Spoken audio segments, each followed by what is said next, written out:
Oxfam has been working in the Philippines for over 25 years and largely working with other civil society organisations.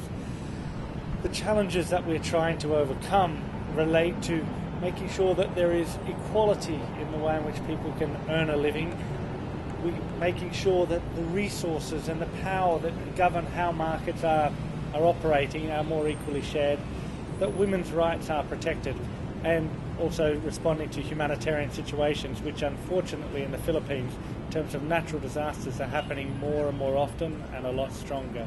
Since Typhoon Yolanda struck, we have been working in 4 different locations across the affected areas, providing water, sanitation facilities, as well as making sure that people have access to resources and get their livelihoods back up and running, and working with others to make sure that women's rights particularly and broadly protection issues are addressed by us as Oxfam in our interventions, but also the work of others.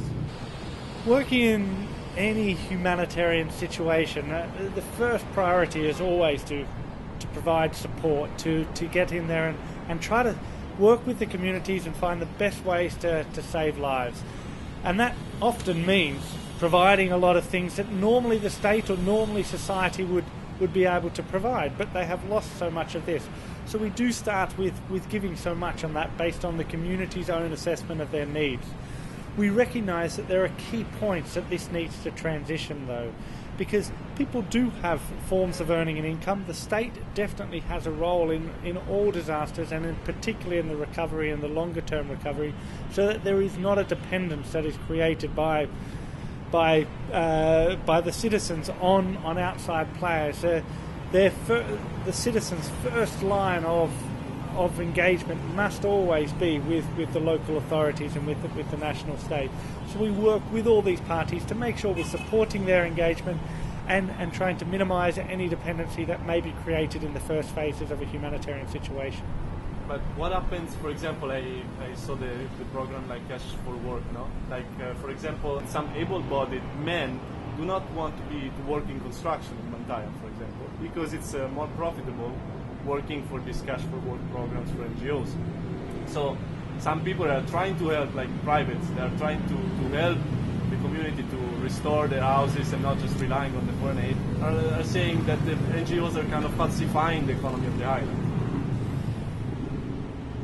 In terms of the Cash for Work, it was very much seen, and it was always seen as a great opportunity to help actually rebuild markets, and doing that by putting money in the hands of people who can go to the shops and buy things. We've worked in terms of determining what types of activities people do. We work with the local communities and the local authorities to do such things.